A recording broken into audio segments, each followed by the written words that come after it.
നമസ്കാരം പ്രിയപ്പെട്ട പ്രേക്ഷകരെ, ദിനപത്രങ്ങളിലെ പ്രധാന വാർത്തകളിലേക്ക് ഏവർക്കും സ്വാഗതം. ഇന്ന് ജൂലൈ 18 വെള്ളി.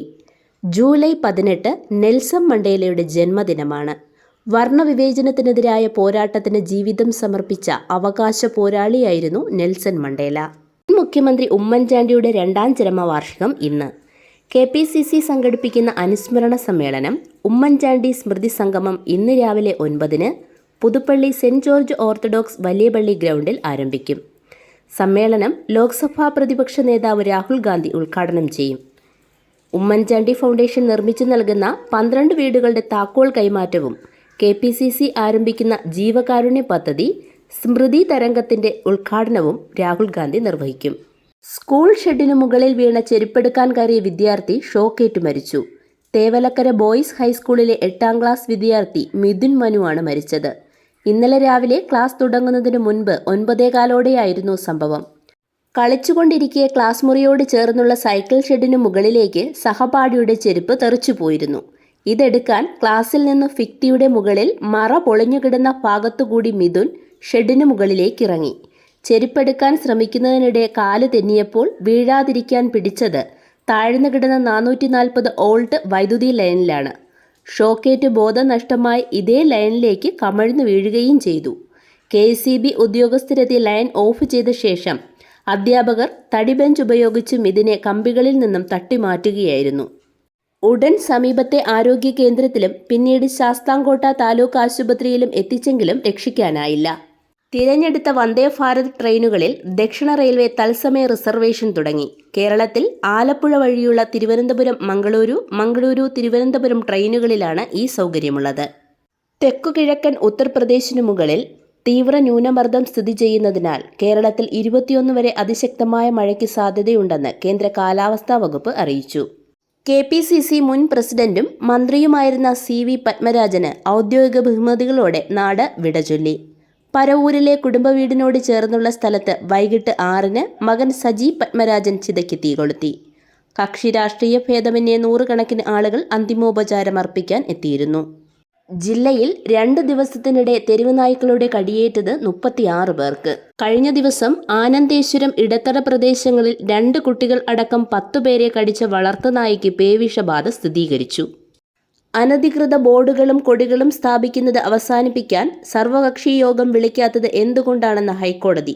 വിഷയത്തിൽ നിലപാടറിയിക്കണമെന്നും സർക്കാരിന് ജസ്റ്റിസ് ദേവൻ രാമചന്ദ്രൻ നിർദ്ദേശം നൽകി. അനധികൃത ബോർഡുകൾ സ്ഥാപിക്കുന്നതിനെതിരെ ഉത്തരവ് കിട്ടിയിട്ടും കേന്ദ്ര സംസ്ഥാന സർക്കാരുകൾ ഭരിക്കുന്ന പാർട്ടികൾ ഉൾപ്പെടെ നിർദ്ദേശങ്ങൾ ലംഘിക്കുന്നതിൽ മുന്നിലാണെന്ന് കോടതി പറഞ്ഞു. ഗാസയിലെ ഏക കത്തോലിക്ക പള്ളിക്ക് നേരെ ഇസ്രയേൽ നടത്തിയ ബോംബാക്രമണത്തിൽ 3 പേർ കൊല്ലപ്പെട്ടു. പള്ളി വികാരി അടക്കം 10 പേർക്ക് പരിക്കേറ്റതായി സഭ അധികൃതർ അറിയിച്ചു. തിരുക്കുടുംബ പള്ളിയുടെ വളപ്പിലാണ് ബോംബ് വീണത്. സംഭവത്തിൽ അതീവ ദുഃഖം പ്രകടിപ്പിച്ച ലിയോ മാർപ്പാപ്പ ഗാസയിൽ ഉടൻ വെടിനിർത്തൽ വേണമെന്നും ആവശ്യപ്പെട്ടു. പെൻഷൻ ഭരണഘടനാപരമായ അവകാശമാണെന്നും അത് തൊഴിലുടമയുടെ വിവേചനാധികാരമല്ലെന്നും സുപ്രീം കോടതി വ്യക്തമാക്കി. നിർബന്ധിത വിരമിക്കലിന് വിധേയമായാലും നിയമപരമല്ലാതെ ജീവനക്കാരന് പെൻഷൻ നിഷേധിക്കാൻ കഴിയില്ലെന്നും കോടതി പറഞ്ഞു. ചെങ്ങന്നൂർ ഭാസ്കര കാരണവർ കൊലക്കേസിൽ ജീവപര്യന്തം ശിക്ഷിക്കപ്പെട്ട മരുമകൾ ഷെറിൻ ജയിൽ മോചിതയായി. വൈകിട്ട് 4-ന് അഭിഭാഷകനൊപ്പം വനിതാ ജയിലിലെത്തിയ ഷെറിൻ നടപടിക്രമങ്ങൾ പൂർത്തിയാക്കി മടങ്ങി. ജീവപര്യന്തം ശിക്ഷ പൂർത്തിയാക്കിയ ഷെറിനെ മോചിപ്പിക്കാൻ 15-ന് സർക്കാർ ഉത്തരവിറക്കിയിരുന്നു. വിട്ടയക്കണമെന്ന സർക്കാർ ശുപാർശ ഗവർണർ അംഗീകരിച്ചതോടെയാണ് മോചനം വേഗത്തിലായത്. കേരള തീരത്തെ കടൽ മണൽ ഖനനത്തിനുള്ള ടെൻഡർ നടപടികളുമായി കേന്ദ്രം മുന്നോട്ട്. ലേലത്തിൽ പങ്കെടുക്കാൻ ടെൻഡർ രേഖകൾ വാങ്ങുന്നതിനുള്ള അവസാന തീയതി 15-ന് അവസാനിച്ചു. നിരക്കും വ്യവസ്ഥകളും അയച്ചുകൊണ്ട് ടെൻഡർ രേഖകൾ തിരികെ നൽകേണ്ട അവസാന തീയതി ഈ മാസം 28-നാണ്. യോഗ്യതയുള്ളവരെ ഓഗസ്റ്റ് 21-നും സെപ്റ്റംബർ 2-നും ഇടയ്ക്ക് തിരഞ്ഞെടുക്കും.